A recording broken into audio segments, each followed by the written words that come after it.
Hello everybody, what is up? It is Zem here, and today I have a little bit of a grave house tutorial for you guys, a little breakdown on the beat that I made for this.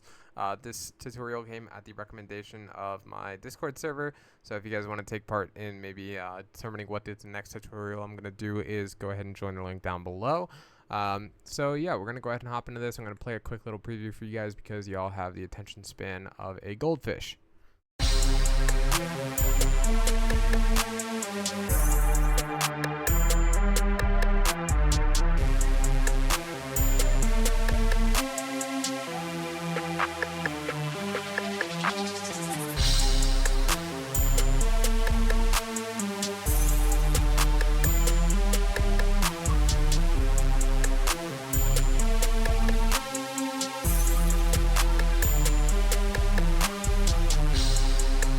Before we hop too deep into the tutorial, we have a quick little thing I want to mention. We have 3 plugins on the master that I do not actually have enabled for, the beat itself because they come with a lot of latency. And I want you guys to be able to see what's actually happening on screen, not like a second behind. So I have these disabled for the tutorial, but for the upload of this beat that I will post after this, it will in fact be enabled. So we just have a master rebalance on the crispy drums preset that kind of makes the drums cut through the mix a little bit more. Who'd have thought?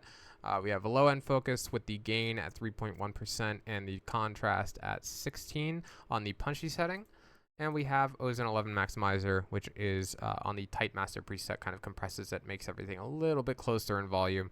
But yeah, these all come from the Ozone 11 suite. Very good for mastering, very good for vocal mixing. I'm quite the fan, not sponsored. But yeah, so we can go ahead and hop into the actual tutorial for you guys. We are using a lot of Analog Lab. I'm pretty sure actually every synth on here is in Analog Lab. Cemetery uses a lot of Analog Lab on Grave House. I'm pretty sure on, if I remember correctly, Goatman, Interstate, and New Rocks are the 3 confirmed that I know of. I'm sure there's more. But also on top of that, I'm very confident that Dead by Dawn uses some variety of Analog Lab synth. I have spent literally multiple hours digging through Analog Lab and just clicking presets, looking for the exact Dead by Dawn synth. I've come to the conclusion that is very likely multiple layered synths from Analog Lab. But I digress because I'm going to keep saying Analog Lab here, and I'm really going to drive you guys crazy. So we have the 2 main synths here. I'm going to go ahead and play this one first with no effects, which is just some Analog Lab. Who'd have thought? So yeah, I use the Asian lead preset for this first one, which on its own with no effects sounds like this.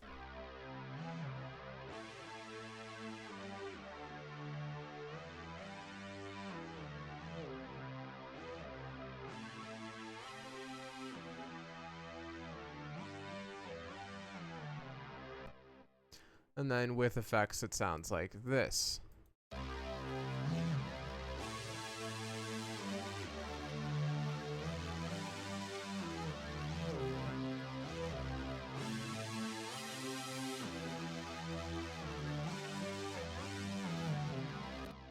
So you can see we're really just kind of thickening up this little bass line. We have a Fab Filter Saturn 2 with the drive up a little bit. We're also boosting the mid and treble ranges some.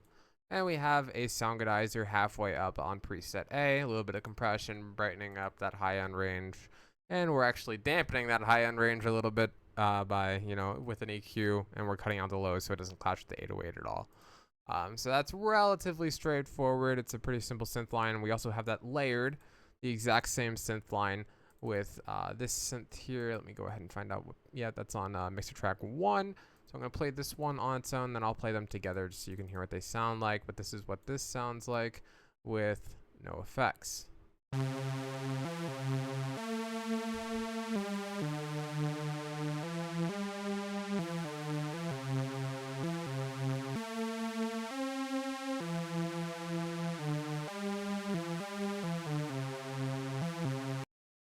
Alright, so this is the 80s bit preset from Analog Lab. I didn't mess with it at all. Relatively straightforward. What we have on here is a Soundgoodizer and EQ. We are on preset C with the Soundgoodizer about a quarter of the way up. And then we are just cutting off some of the bass and low mids. Not really crazy mixing on these. The preset sounds itself kind of carry themselves. Gravehouse is just an overall simpler album, especially compared to SEMATARY'S more recent projects. This is very simple mixing. A lot of it is really just carried by the synth lines and melodies themselves. So we can go ahead and play these two together with effects just so you can hear what they sound like.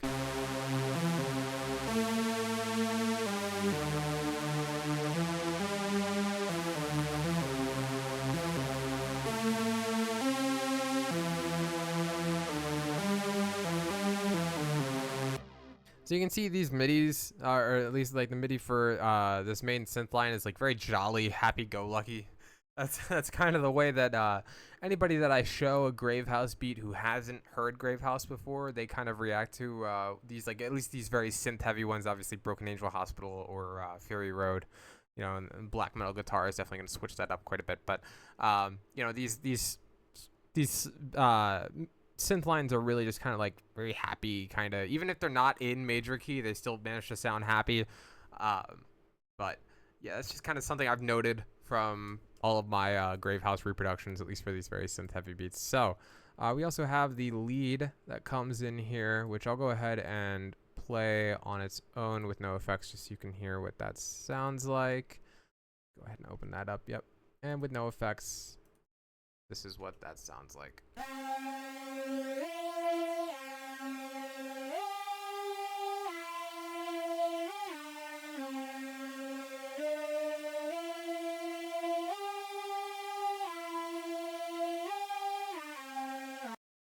So you can see, obviously, I have two separate lead patterns. One's for the actual chorus, and then one's for the second half of the first verse.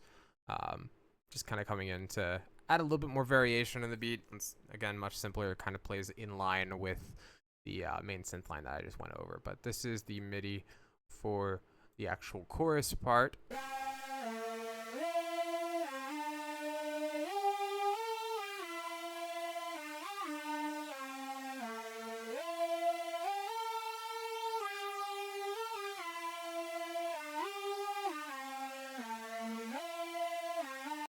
Yeah, again, relatively simple. Just kind of, when you listen to Gravehouse, try to listen to these specific melodies and listen to the kind of motifs that SEMATARY uses in these.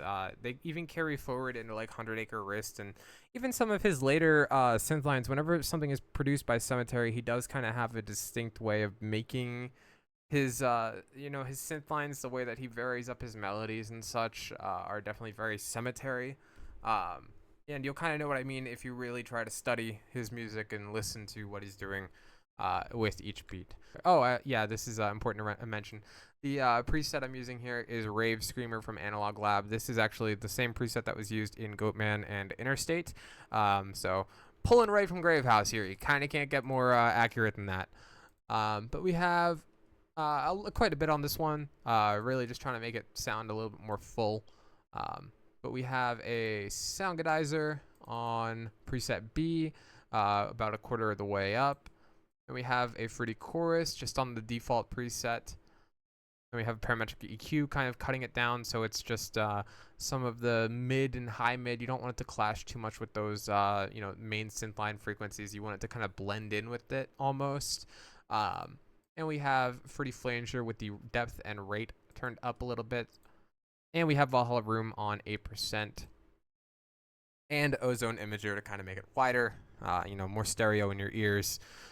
These leads kind of like they sink into the mix, but they still kind of stand out because they are definitely, you know, adding some variation. And we have a Love Filter, which comes in for some of the arrangement of the beat that we can get into in a little bit. And I just had the volume turned down a little bit. So we can go ahead and get into our drum pattern here. Which is relatively straightforward.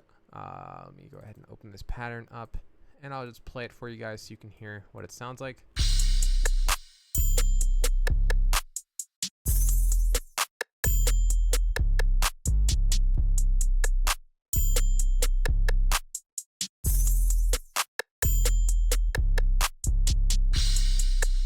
So this changes a little bit throughout the beat, but this is the first one for the verse. We have the Dro 808 here. It's a relatively simple 808 line. Here, I'll play it just on its own for you guys. And this is what that sounds like.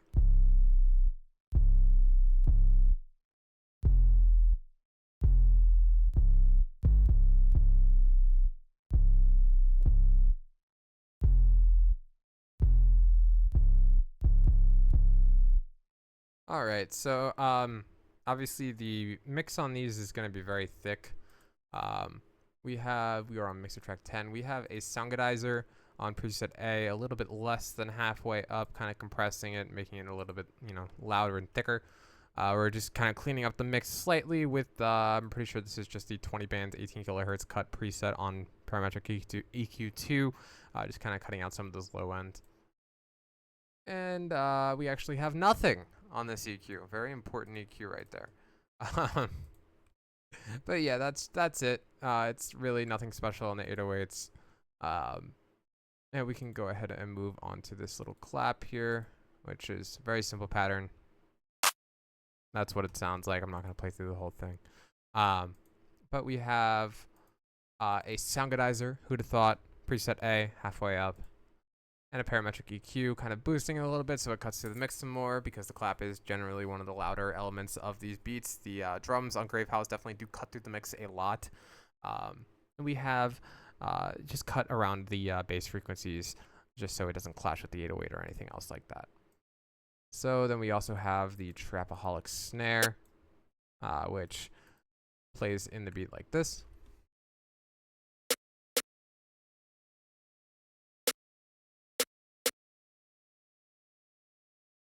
Yeah, pretty straightforward, nothing crazy, but for the mix on it, we have, who would have thought, a Soundgodizer on preset A, about a quarter of the way up, and some EQ, again boosting it a little bit so it cuts through the mix some more. There's a lot of mid-range frequency action coming from all these synths that are playing, so having your snares and drums cut through is important. That's why these are boosted. That's why they're compressed and why the volume is turned up quite a bit. So again, we're just rounding out the bass and low mid so it doesn't clash with anything else.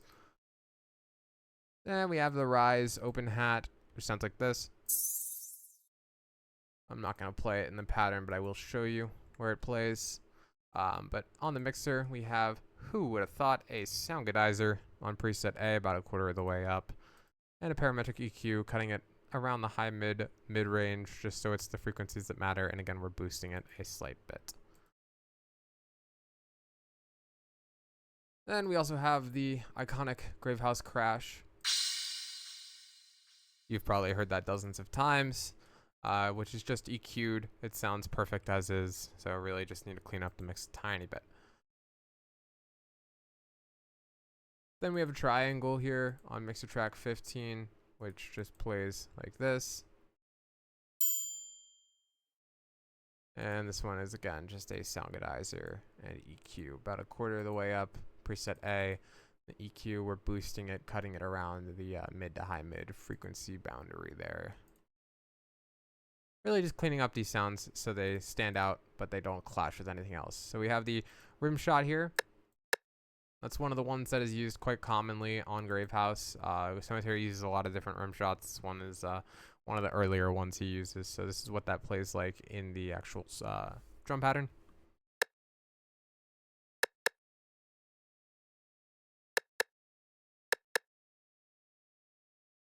So again, we can go ahead and open these or this up on the mixer track.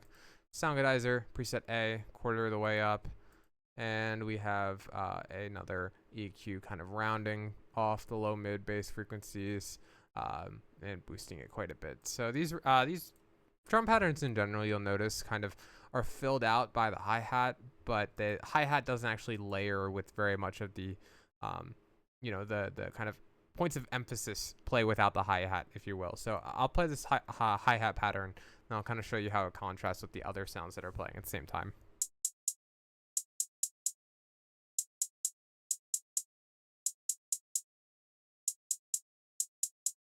So again, it's just a pretty consistent rhythm there.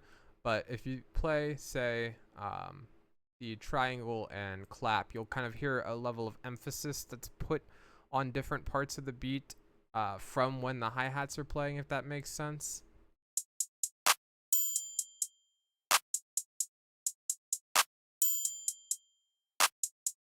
So you can see, obviously, we have the triangle playing right when the hi-hats come back in.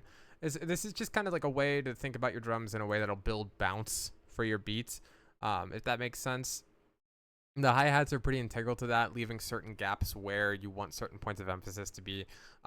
With Gravehouse, a lot of that is going to be on the clap and the snares. And to actually show you the mixing for the hi-hat, we have, who would have thought, a Soundizer about a quarter of the way up, and an EQ just cutting it so it's not clashing with anything else. Then we have the Z snare here on preset 18. Sounds like that, and I'll play it in context, or not in context, but I'll play it in the drum pattern for you guys.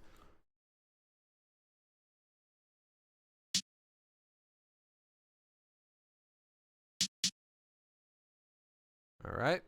And that's kind of a common way that Cemetery ends his drum patterns on Gravehouse, is with the Z snare kind of doing a little 2-tap hit right there. We have the Soundizer on preset A halfway up, and then we are just rounding off the bass frequencies and lowering the volume a little bit so it doesn't clash too much with anything else. So that is it for the actual drum sounds.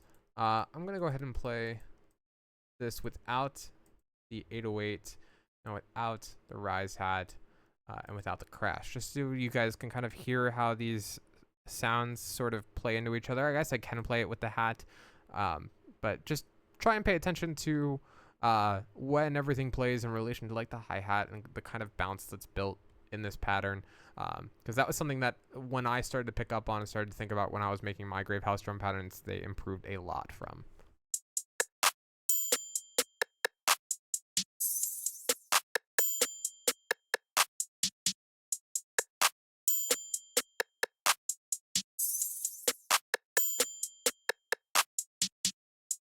So really, just unlike a lot of kind of modern trap music, there is not really more than 3 sounds playing at once, and that really only happens here when the rim shot, hi-hat, and triangle are playing. It's really not more than 2 sounds playing at once for most of the drum patterns. So, kind of think about that, I guess. It helps kind of add some of the bounce in, and it will definitely help you, because it definitely helped me. So we can go into some of the variation throughout the beat here. We have our first pattern, which I played originally. We also have a 808 kind of cutout here, and it just plays with a filter activation here that will kind of cut out some of the high frequencies of the drums here.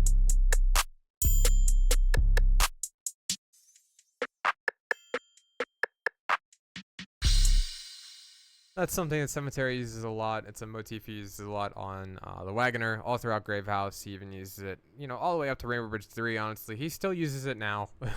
It's just a cool way of adding some variation in, and that is just done by routing the entire drum bus to one channel, or routing the entire drum track to one channel and then putting a love filter on it with an automation clip. So nothing crazy there. And we also have what plays through our chorus here, which I'll go ahead and play on its own. Sounds like this.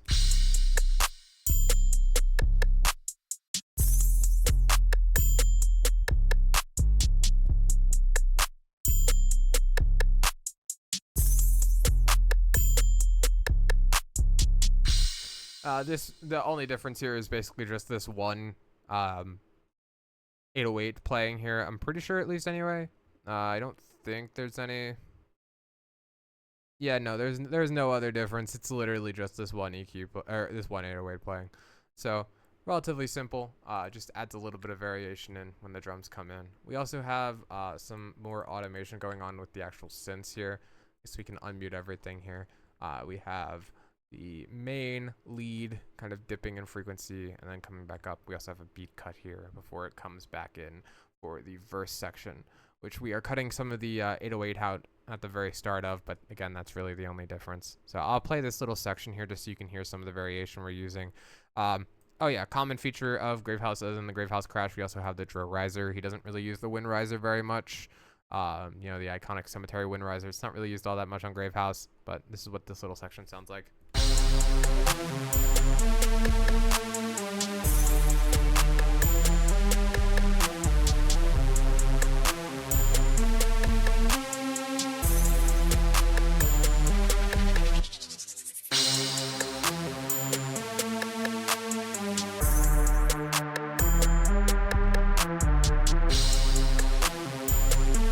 So you can see that kind of like variation adds a layer of, well, variation to the beat that you're not going to really get from messing with the drum pattern or anything. It's just a lot of automation, a lot of filtering, that kind of stuff. Here we have a little cool drop that comes in when we move into the chorus section again from the verse. So I'll go ahead and play this little area for you. This lead plays on its own for a second, which I think kind of makes a cool sound. Sorry, that was my Discord ping, not yours.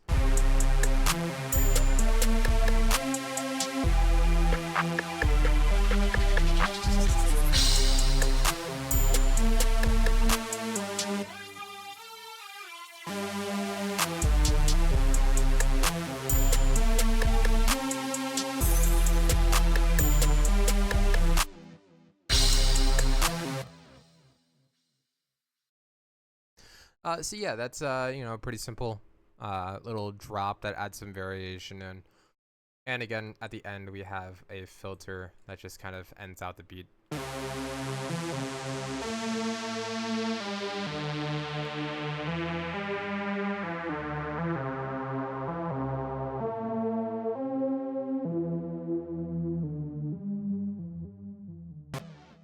So yeah, Gravehouse is a relatively simple beat. You know, beat making process. It's really just about sound selection and kind of making sure that your drums cut through, and also, you know, obviously the patterns themselves. So I hope you guys enjoyed. If you guys have any questions for making your beats sound a little bit more Gravehousey, just drop them in the comments or DM me on Discord or ping me in my Discord server, and I'll get back to you as soon as I can. But yeah, I hope you guys enjoyed. I hope this tutorial was of use to you. This one was a hell of a lot shorter than the Rainbow Bridge 3-1. So hopefully you guys got something from it. Hopefully it wasn't too boring. But yeah, I'll see you guys in the next one. Peace out.